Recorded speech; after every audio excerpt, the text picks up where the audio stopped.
مسلمانوں کے ساتھ مل کر، یہ میدان جنگ تھا یا جہاں ہم کھڑے ہیں سارے، یہاں پہ لڑائی ہوئی، 70 کافر مارے گئے، جس میں ابو جہل بھی یہاں مارا گیا۔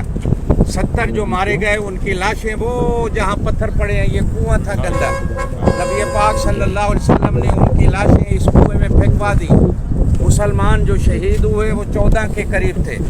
اس قبرستان میں ان شہداء کی قبریں موجود ہیں، 13 یہاں دفن ہیں، ایک زخمی تھا شدید، اونٹ پر واپس مدینے جا رہے تھے، وہ راستے میں فوت ہو گئے، ان کی قبر مبارک جو ہے وہ راستے میں ہے۔ اس جنگ بدر کا آپ صلی اللہ علیہ وسلم رمضان میں مدینے سے نکلے تھے، رمضان کے مہینے میں 313 کی تعداد تھی مسلمانوں کی، اور کافروں کی تعداد ہزاروں کی تعداد میں تھے کافر، لیکن اللہ پاک نے یہاں مسلمانوں کی فتح دی۔ چوتھے سپارے میں اس کو یوم الفرقان، کہ وہ دن جس دن اللہ نے کافروں اور مسلمانوں کے درمیان میں فرق کر کے رکھ دیا تھا، پتہ چل جاتا تھا یہ مسلمان ہے یہ کافر ہے۔ یہ اسلامی تاریخ کی عظیم جنگ ہوئی جس کو جنگ بدر کہا جاتا ہے۔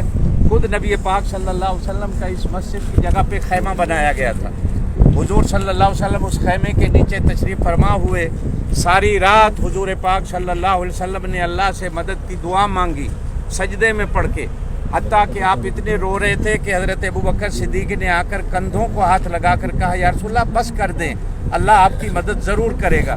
یہاں چھپڑ بنایا گیا تھا، چھپڑ کے اوپر نشانی کے لیے حضرت عائشہ کے سر کی چادر کو جھنڈا بنا کے لگایا گیا تھا۔ مسلمانوں کے پاس جھنڈا نہیں تھا اس زمانے میں، تو حضرت عائشہ رضی اللہ تعالیٰ عنہا کی چادر مبارک کو پھاڑ کر یہاں بنایا گیا تو اس کو جھنڈا لگایا۔ یہ عریش کہتے ہیں چھپڑ کو، اس لیے اس مسجد کا نام بھی چھپڑ بنا ہے، چھپڑ والی مسجد۔ یہ وہ تاریخی جگہ ہے جہاں نبی پاک صلی اللہ علیہ وسلم نے اتنا لمبا بڑا سجدہ فرمایا، بالکل اسی جگہ پہ یہ خیمے کا ڈیزائن ہے، صرف مینار کو اگر آپ چھوڑ دیں تو یہ پورا خیمہ ہے جہاں نبی پاک صلی اللہ علیہ وسلم نے پوری رات گزاری، اور پھر اللہ پاک نے مسلمانوں کی مدد فرمائی، اور کافر جتنا بڑا لشکر لے کے آئے تھے، 70 کافر قیدی ہوئے، پھر قیدی بنا کر ان کو مدینے لے جایا گیا۔ نبی پاک صلی اللہ علیہ وسلم نے ان کے ساتھ اپنی رحمت کا معاملہ فرمایا کہ جو پڑھے لکھے تھے ان کو روک لیا کہ ہمارے بچوں کو پڑھاؤ، جو مالدار تھے ان سے کہا کہ گھروں سے پیسے منگاؤ، ہمیں فدیہ دو، پھر ہم تمہیں رہا کریں گے۔ یہ آج خوش قسمت ہیں آپ لوگ، یہ پورا میدان یہ جو ہے یہ جہاد کا تھا، مسجد تک یہ پوری لڑائی کی جگہ ہے جہاں آج کھجوروں کا باغ بھی لگا ہوا ہے، اور یہ پہاڑ پورا جو ہے یہ فرشتوں کے نزول کا ہے، جہاں جبریل بھی آسمان سے اترا، اور جبریل علیہ السلام نے بھی کافروں سے جنگ لڑی۔ حضرت ابوبکر صدیق کہتے ہیں میں نے خود گھوڑے پہ سوار جبرائیل کو لڑتے دیکھا ہے اس میدان میں۔ مدینہ سے یہ تقریباً 100 میل سے زیادہ فاصلہ ہے، اگر ہم مدینہ سے اسپیشل بس لے کے آتے تو اور تکلیف ہوتی۔ اس راستہ تھوڑا سا اگرچہ ہو گیا ہے 50-60 کلومیٹر کا ہمیں زیادہ، لیکن یہ ہے کہ چلو ہم نے کہا پہلے آپ اس کی زیارت کرتے جائیں۔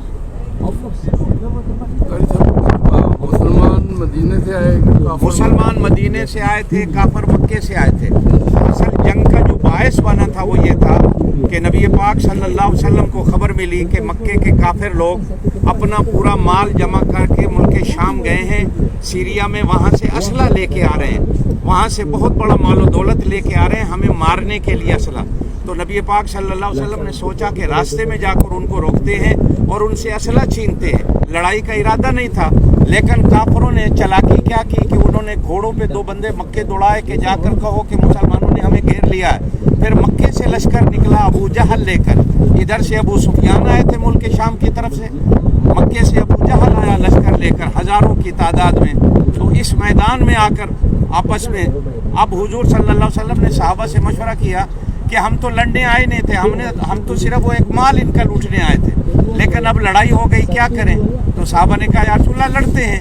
اب 313 کے پاس صرف 2 گھوڑے تھے، 16 یا 15 اونٹ تھے، 12-13 تلواریں تھے۔ نبی پاک صلی اللہ علیہ وسلم نے کھجوروں کی لکڑیاں صحابہ کو دی کہ یہ لے کر لڑو۔ اللہ پاک نے ان کھجوروں کو لکڑیوں کو تلواریں بنا دیا، اور وہ کافروں کی گردنوں کو کاٹتی چلی گئی۔ کئی صحابہ نے کئی 100 سال تک بعد وہ کھجور کی لکڑیاں سنبھال کے رکھی ہوئی تھی کہ ان لکڑیوں سے ہم نے یہاں جہاد کیا تھا۔